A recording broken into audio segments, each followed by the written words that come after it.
Halo, ada pembahasan apa hari ini? Hari ini gue ingin membahas soal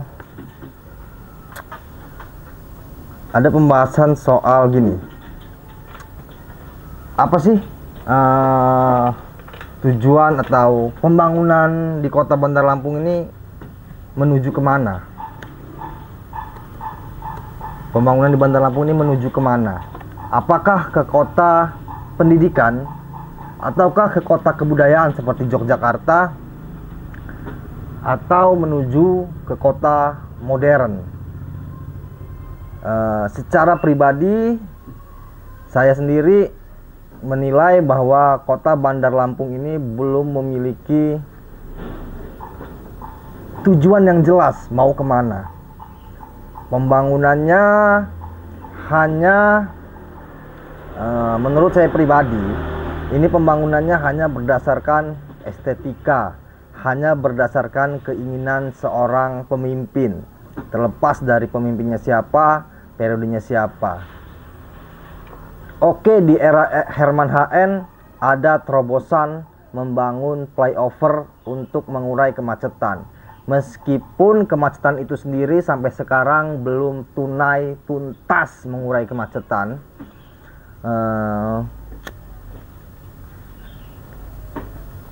Kemudian masuk ke era Eva Duyana. Nah ini, pada periode keduanya banyak pembangunan yang menurut saya pribadi pembangunannya seperti jembatan penyeberangan orang yang berjenjang dari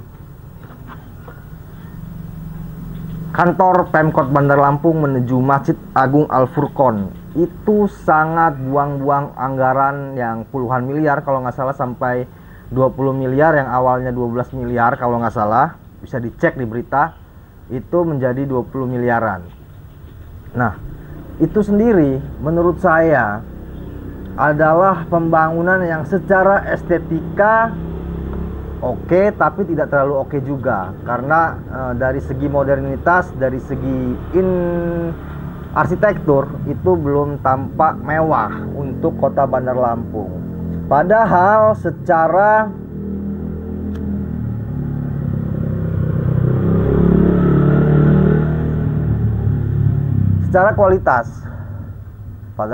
kualitas udara, daerah kota Bandar Lampung ini dari data lembaga IQ Air bahwa udara di Bandar Lampung ini sudah berpartikel halus, dan di daerah-daerah industri seperti di Panjang itu memang udaranya sangat nggak nyaman untuk kita tinggal. Tapi mengapa pemerintah kota Bandar Lampung justru membuang-buang uang untuk suatu pembangunan yang urgensinya tidak terlalu mengkhawatirkan seperti jembatan penyeberangan orang? Ya, nggak usah kita membahas lebih dalam soal itu, nanti kita bahas lebih dalam di episode selanjutnya. Kedua adalah Bandar Lampung ini banyak menggelar acara-acara gelaran festival budaya, seperti kemarin yang gelaran budaya tari, yang sempat ada pro dan kontra, yang menyinggung bahwa ada sedikit semacam pelecehan di acara festival yang dimerahi oleh Wali Kota Bandar Lampung Eva Duyana, tapi juga ada yang membela bahwa itu bukan kegiatan sakral, namun hanya kegiatan melestarikan budaya. Oke, terlepas dari itu semua, namun kalau kita lihat dari kacamata kebudayaan atau kesenian lah, Bandar Lampung khususnya memiliki ruang budaya Dewan Kesenian Lampung. Banyak program-program kebudayaan yang dirancang oleh Dewan Kesenian Lampung, namun program-program ini masih eksklusif di dalam DKL itu sendiri. Terlepas dari itu, kita dulu punya Taman Gajah yang kemudian oleh Gubernur Arinal Junaidi dialihfungsikan menjadi Masjid Raya Al-Bakri yang pembangunannya sekarang ini masih berjalan. Intinya di Bandar Lampung ini minim ruang-ruang untuk pagelaran kebudayaan, minim ruang-ruang untuk kesenian. Oke lah, Wali Kota Bandar Lampung menciptakan suatu festival, tapi kan untuk melestarikan budaya, mengenalkan kesenian, yang dimana dalam kebudayaan dan kesenian itu juga memacu kreativitas dari pemuda-pemudi kota Bandar Lampung. Itu kan nggak bisa hanya dilakukan sesuai momentum hari-hari tertentu. Harus ada agenda mingguan menurut saya. Nah, untuk mengagendakan mingguan kegiatan atau aktivitas kebudayaan dan kesenian itu memerlukan kemauan kuat dari pemimpinnya.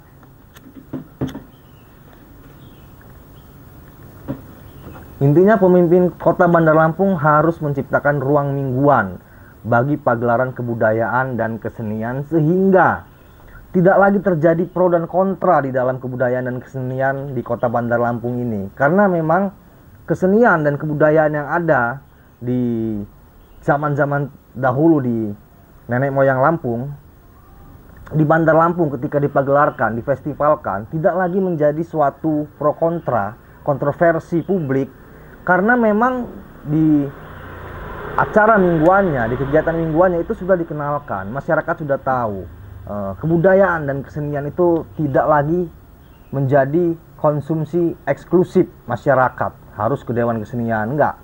Nah, sayangnya untuk mengagendakan itu menjadi kesenian rakyat, menjadi kebudayaan rakyat, menjadi pagelaran rakyat, itu Bandar Lampung ini nggak punya. Itu yang tadi gue bilang, atau saya bilang, mau kemana sih Bandar Lampung ini pembangunannya? Apakah menjadi ruang kota modern, ruang kota modern kebudayaan, atau ruang kota modern pendidikan? Nah, itu belum jelas. Pembangunannya bisa dikatakan kacau balau.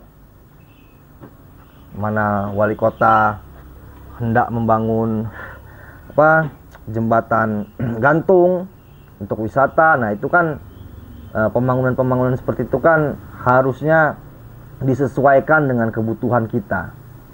Kebutuhan kita akan kebudayaan, kebutuhan kita akan kesenian, kebutuhan kita untuk olahraga. Nah, untuk olahraga kita juga hanya memiliki Stadion Mini Kalpataru dan Stadion Mini Waidadi dan Stadion Pahoman dan Stadion W. Halim. Sedangkan kita punya 20 kecamatan yang tersebar di kota Bandar Lampung ini, dan kota Bandar Lampung kemarin baru mendapatkan 4 desa dari daerah-daerah penyangganya.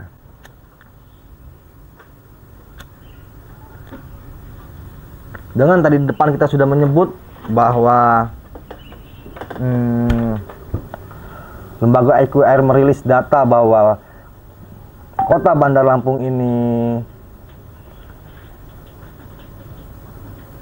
berpartikel halus udaranya, maka perlu juga pemerintah kota Bandar Lampung di bawah komando Wali Kota Eva Duyana, The Killer Policy, membangun ruang terbuka hijau untuk merevitalisasi oksigen, kualitas oksigen dari generasi-generasi kota Bandar Lampung itu sendiri, agar sehat, agar lebih memiliki daya saing, memiliki daya pikir yang seimbang.